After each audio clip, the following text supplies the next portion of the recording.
Сәлем достар, сіздермен біргемен Жәмін каналыма қош келдіңіздер. Достар, мен бүгін өте қызықты видео түсіретін боламын, және де ол видеомның аты бүгін мен абысындар деген жаңа серияны бастайтын боламыз. Бұл бірінші сериясын бастайтын боламыз, және де видео өте қызықты болады деген ойдамын. Сондықтан да міндетті түрде тіркеліп, лайк басып кетуді ұмытпаңыздар. Ал ендеше видеомызды көп созбай тезірек бастайық. Мен абысын атандым. Қайынінім үйленіп, келін әкелдім. Қолым ұзарды. Бірақ мына Городская келін орамалын дұрыс таппаған, шашын жинамаған. Не айналайын келінжан, орамалды осылай тағу керек. Қалатың да өзіңе жарасып қалыпты. Мен мына киімді енді көніге киемін бе? Саспа ботам, бәріміз есенде болғанбыз. Ал келінжан, бұл біздің ас үйіміз. Бұл сен үшін тек қана ас үй емес, бұл сенің жұмыс орның. Таң атпай кіресің, кеш батқанда шығасың. Кстати, обед ровно 1-де дайын болсын. Мен кеттім. Бөлмеме барып демалайын. Мен не істеймін енді?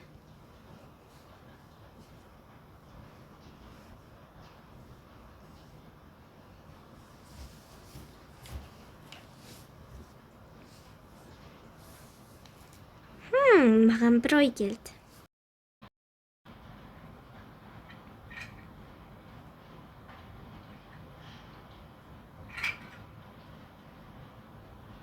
Енді осыны дайындап қояйын. Дайындап қойдым. Шай дайын. Шай дайын болып қалды ма не?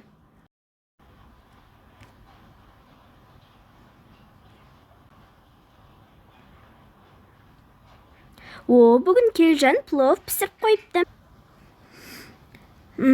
Таныс ресторанның иісі шығып жатыр ғой. Хотя бы табаққа салып қоймадың ба? Какая разница, кім қалай дайындады? Главный обед ровно 1-де дайын. Қандай дәмді болыпты. Мама, сіз қолдың ыстық бауырсағын жақсы көретін едіңіз ғой.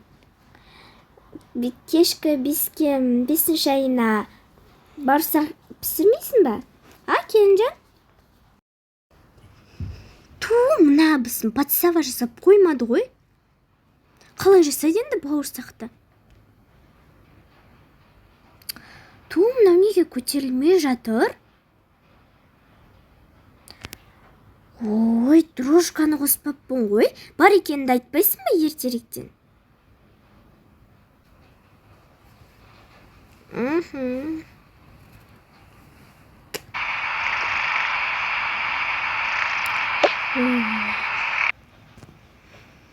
Міне, дайын. Дөңгелек, 4 бұрышты бауырсақты жеп жүрміз ғой. Бірақ 3 бұрышты бауырсақты бірінші рет көріп тұрмын.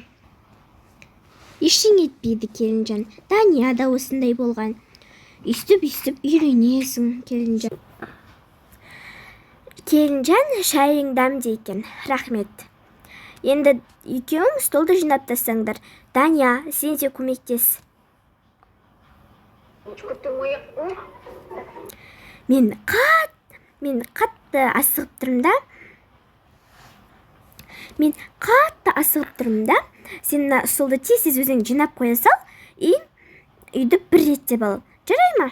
Мен кеттім, бір жерге асығып тұрған едім. Умничка моя. Келмей жатып шаршадым мен уже. Қалай жинай мына үйді?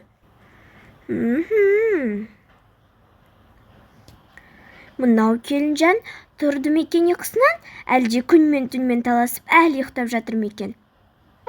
Сәлем бердік. Рахмет келінжан, кеше үйді тап-таза ғып айнадай жылтырат тастапсың ғой. Әже келіпті ғой. Сәлем бердік. Айналайын. Апа, қалайсыз? Жақсы зерттіңіз бе?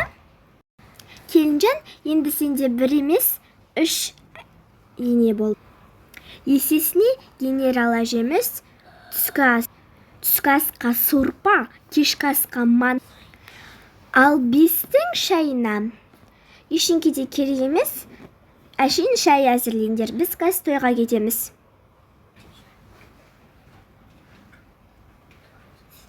Ақтаудағы келсін дейді. Анау Ақтаудың қызынан балам ұл қыза келе жатыр дейді. Я, ол тойға мен де барам. Қазір маған келіндерім макияж жасап береді, мені дайындайды. Я, мама, керемет макияж жасап беремін. Қазір сізді әп-әдемі қылып беремін.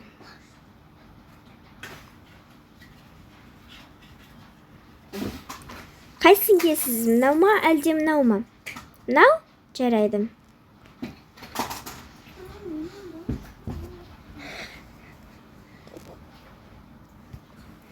Бір келінім визажист, бір келінім блогер. Ой, жақсы болды ғой. Күшті болды ғой, тойға дейін киді жүреді. Я, мам, жақсылап демалып қайтыңыздар. Ай, келінжан, 6 сағат уақытың бар. Мына үйді тазалап, реттеп қоятын бол. Мен кеттім.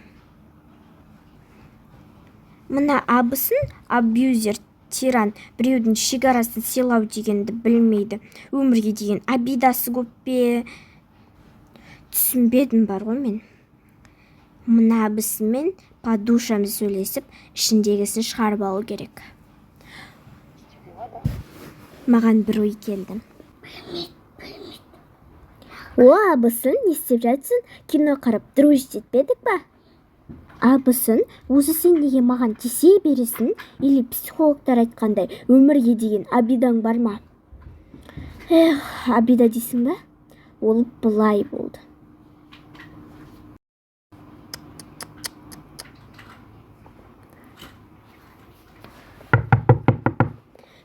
Уже мане, 2-ақ сағат болды ғой, 2-ақ сағат. Барып ашып келейін, е? Жоқ, ашпам. Мынаны жинап алайық.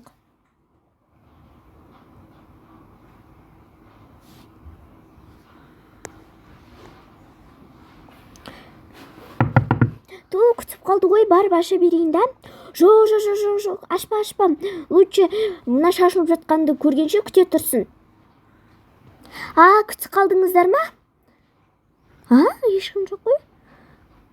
Фри? Ойбу, мен просто Фриді басқа жерден бергенем, просто сол жердің Фри дәмдіре кет. Нерві мая, мына городская келінді, я? Мен келін манты пісіріп жатыр екен ғой. Біреу келу керек педі? Жоқ, мен ғой заказ берген. Не заказ берген едің? Дайындалған, туралған заттар ғой. Міне мына 5-ің шайына қамыр, міне мына жуа. Мынау осылар, міне бүкілі туралғаны бошқа мысалға. Күшті екен, қазір дамыған заман. Сен не туралған заттарға заказ беріп жүрсің бе? Енді мен турамайым ғой. Дамазамаған. Осыны кезінде заказ бермей-ақ өзіміз турадық қой. Манты пісіп қалыпты ғой. Жеп алайық.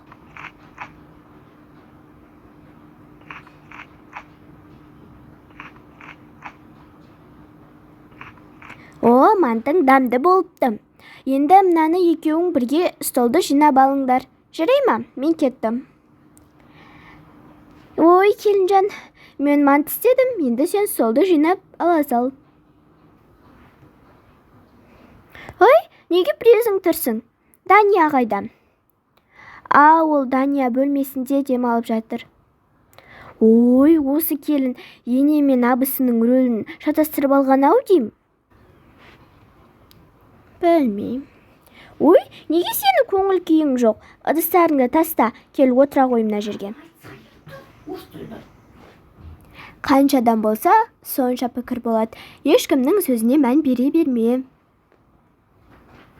Жұрт айта береді қызым. Дания ол блогер, қыз ұзатады. Сен де бір тұлғасың. Үй жұмысы деп, жұмысыңды тоқтатпағын. Сендер бақытқа, жеңіске жетіп жатсаңдар, мен де бақыттымын, қызым. Достар, осымен видео аяқталды. Екінші сериясы міндетті түрде шығатын болады. Соңына дейін көргендеріңізге рахмет. Тіркеліп, лайк басып кетуді ұмытпаңыздар. Ал ендеше сау болыңыздар.